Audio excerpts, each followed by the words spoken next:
grateful, oh yeah, able, oh yeah, I'm stable.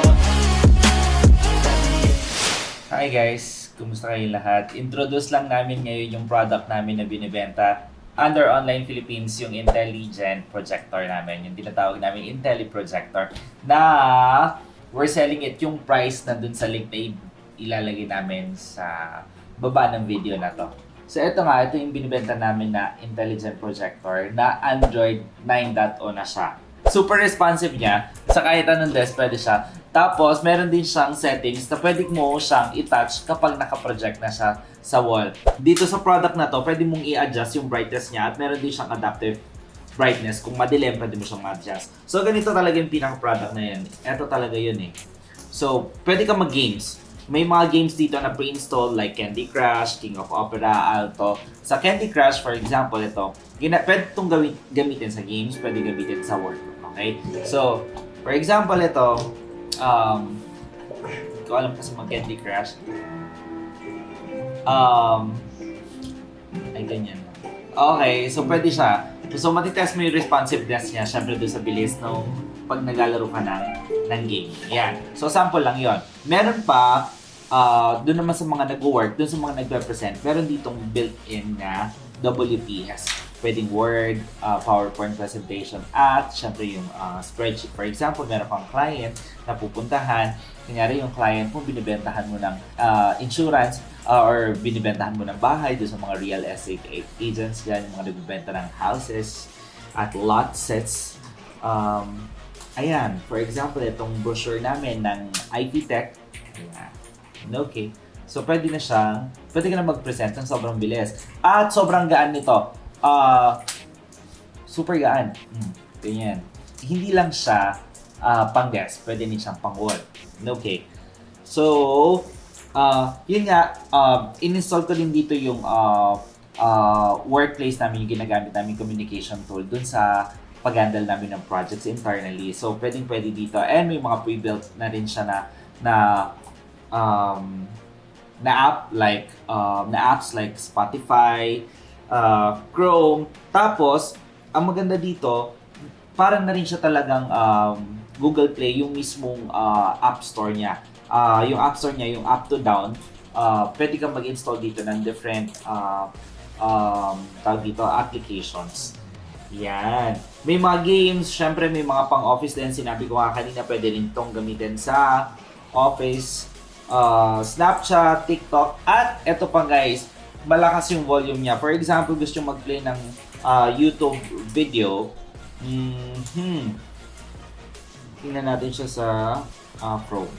Ayan. So, test naman natin ngayon yung sounds niya. For example, patugtugin natin to. Hindi ko kilala to. Ito pala. Ayan.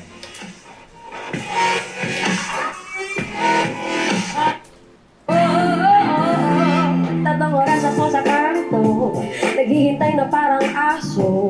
Okay yung sounds niya. Wala nang pambaho, sasayang lang ang oras ko. Malakas. Nalaman ko, nadulas ang barkado. Handy, hindi katulad nung masyado siyang, handy siya, pwede mo siya dalhin kahit saan. Hindi katulad ng mga lumang projectors natin na hindi mo na nga siya ma-touchscreen. Actually, hindi ito matatawag na touchscreen eh.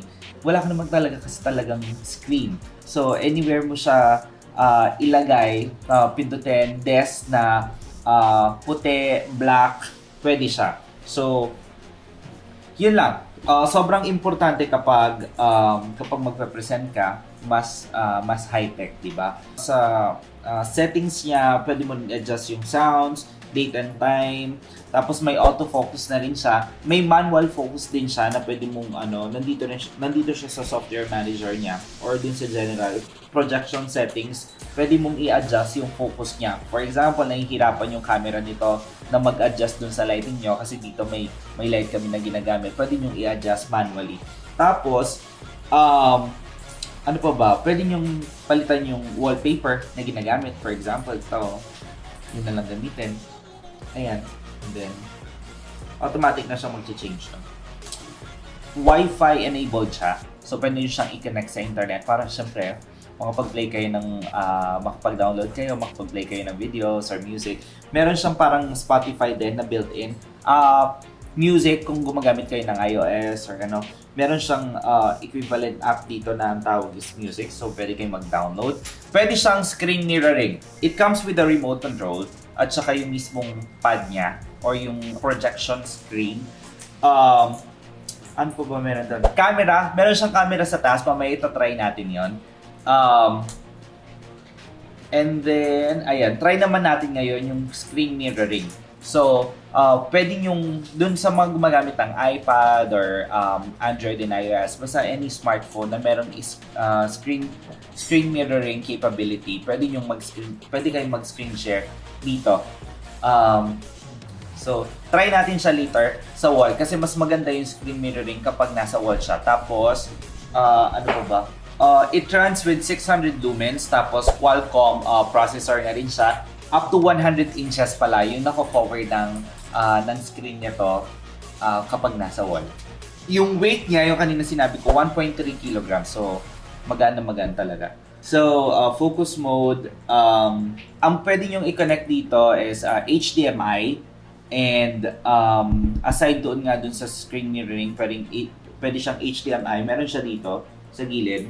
Ayan, HDMI, Bluetooth, headset, pwede siya. Kung trip nyong mag-headset, gamit to. Tapos, habang naglalakad kayo, why not? Joke lang. USB-C, yung charger niya. So, pwede kung magamit kayo ng MacBook, pwede. Chit-chit, ganyan.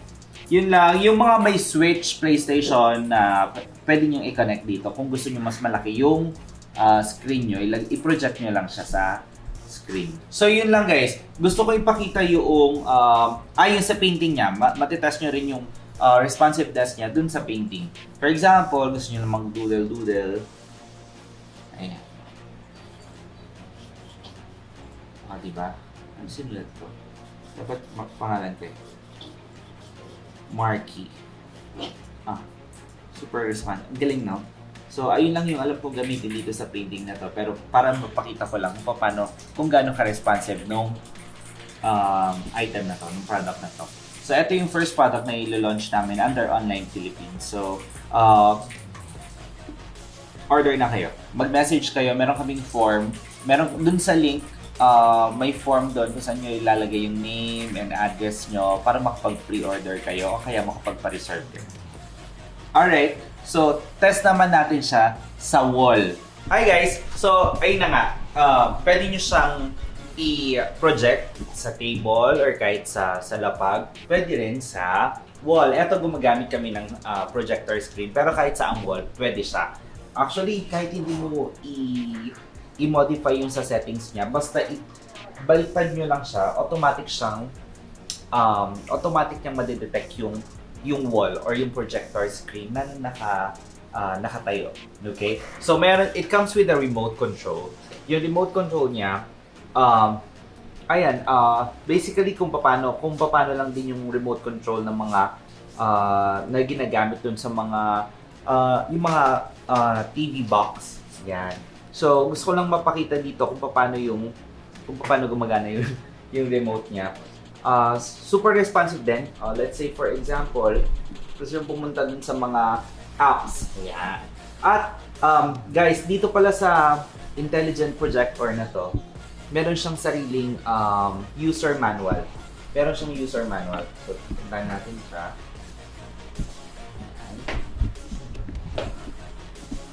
Eto. Okay. So, pwedeng habang nagpe-present ka, remote lang yung gamit mo. At eto pa guys, yung pinakamaganda dito, pwede siyang i-connect sa HDMI or Type-C. Direksyong Type-C or HDMI kung may HDMI kayo. So, kung may iPad or you're using a smartphone, pwede na doon yung mga lalo na kung may business presentation tapos mas kailangan ng mas malaking screen, pwede na. Pwede kasi 20 to 100 centimeters. Ito mali pa to kasi yung camera namin hindi masyadong move. Pero pwede nyo pang i-move ito papalayo para mas malaki yung makover niya na screen. Ayan. So, sinabi ko nga kanina, pwede yung may mga Switch, yung mga may PlayStation 4, pwede nyo i-connect dito. We tried it. So, eto na, nakakonect siya ngayon sa HDMI. So naglo-load lang siya. Ayan, YouTube na lang. YouTube. Ayan. Okay. So, ayan. Mas mabilis siyang makonect kasi nga maraming options na pwede mong i-connect yung Type-C, HDMI, Bluetooth, screen mirroring, pwede.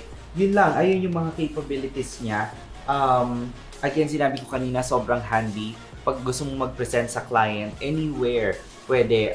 Kung gusto nyong makipaglaro, may mga games dito, dahil nga touchscreen siya, may mga games dito na pang duo or dual person, so pwede yun.